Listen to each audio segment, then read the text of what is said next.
नमस्कार बच्चों, आज मैं आपके सामने नेताजी का चश्मा पाठ पढ़ाने जा रही हूँ, जो कि स्वयं प्रकाश जी द्वारा लिखा गया है।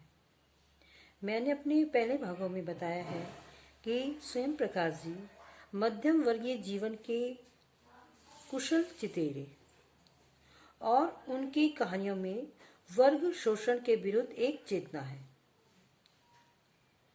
और हमारे सामाजिक जीवन में जाति, संप्रदाय और लिंग के आधार पर हो रहे भेदभाव के खिलाफ प्रतिकार का स्वर भी है। रोचक किस्सागोई शैली में लिखी गई उनकी कहानियां हिंदी की वाचिक परंपरा को समृद्ध करती हैं। प्रस्तुत पाठ नेताजी का चश्मा। इस कहानी में उन्होंने देश के प्रति प्रेम करने वाले लोगों के मन के भावों को इस तरह से व्यक्त किया है। वो कहते हैं कि चारों ओर सीमाओं में जो घिरे भूभाग का नाम ही देश नहीं होता। देश किससे बनता है? उसमें रहने वाले नागरिक, नदियों, पहाड़ों, पेड़ पौधों और पशु पक्षियों से, और इन सब से प्रेम करने और इनकी बढ़ोतरी के लिए, इनकी समृद्धि के लिए जो प्रयास किया जाता है, उसी का नाम देशभक्ति है। नेताजी का चश्मा कहानी में एक कैप्टन चश्मे वाला है।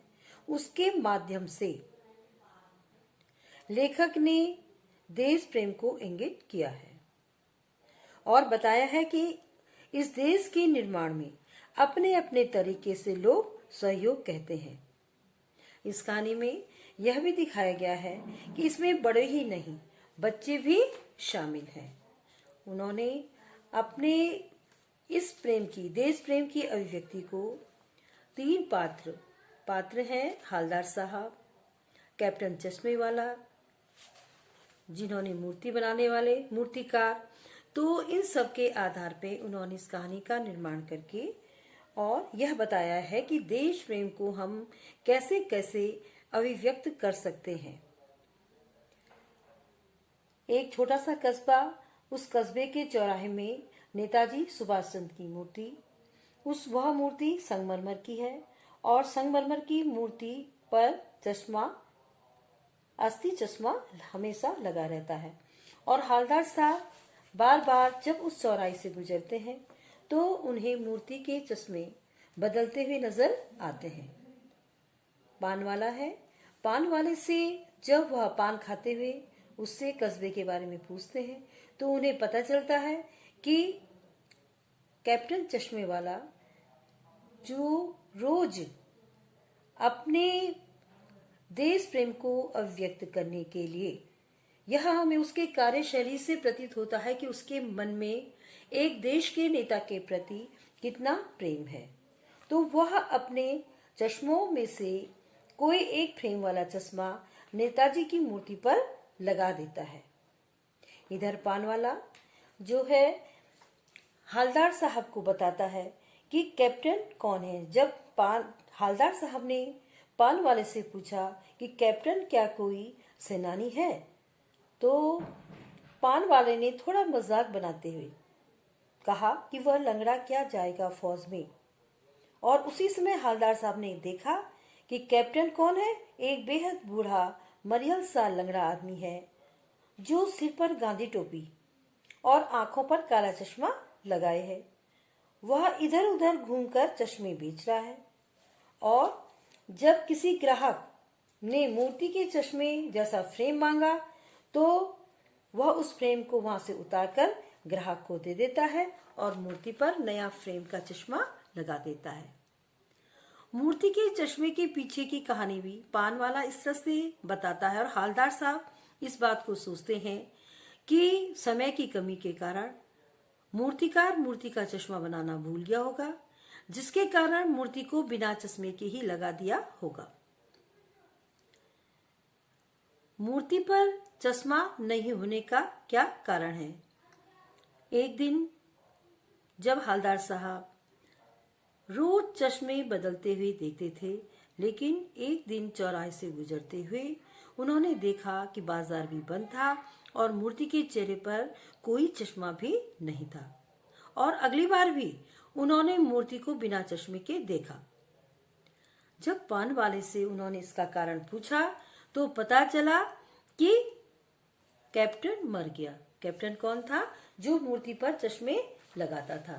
कैप्टन के मरने की खबर सुनकर के हवलदार साहब को बहुत दुख हुआ और अब उन्होंने सोचा कि अब उन्हें नेताजी की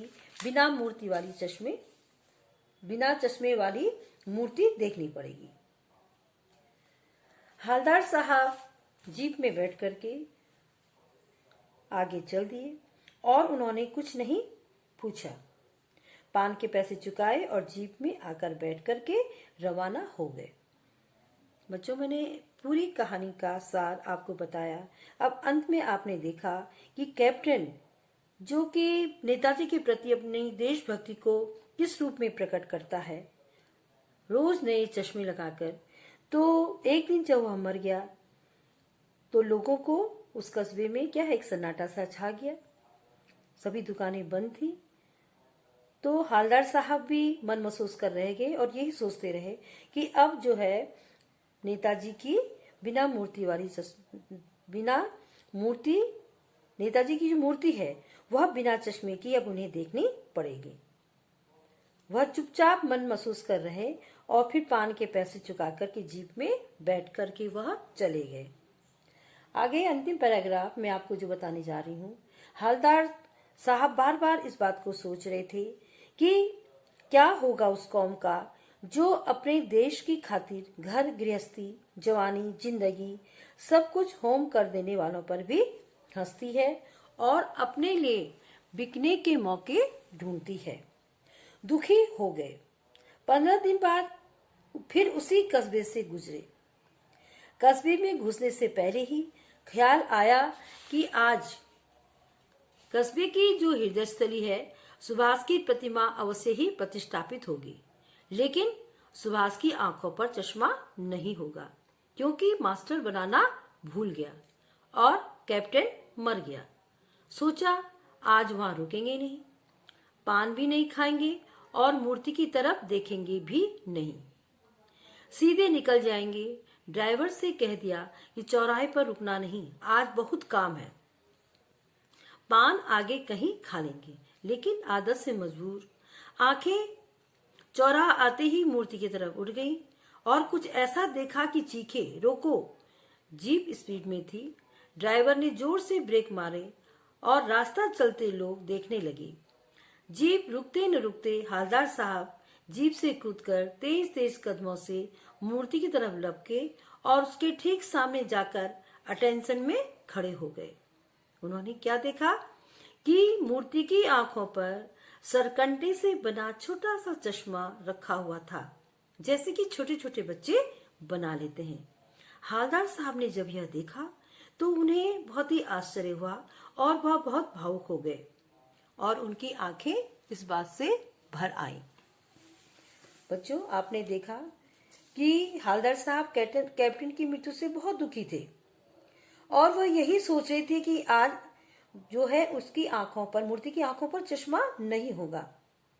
हवलदार साहब उस स्वार्थी कौम के बारे में भी सोचकर दुखी थे जो देशभक्तों का सम्मान करने के स्थान पर उनका अपमान करती थी।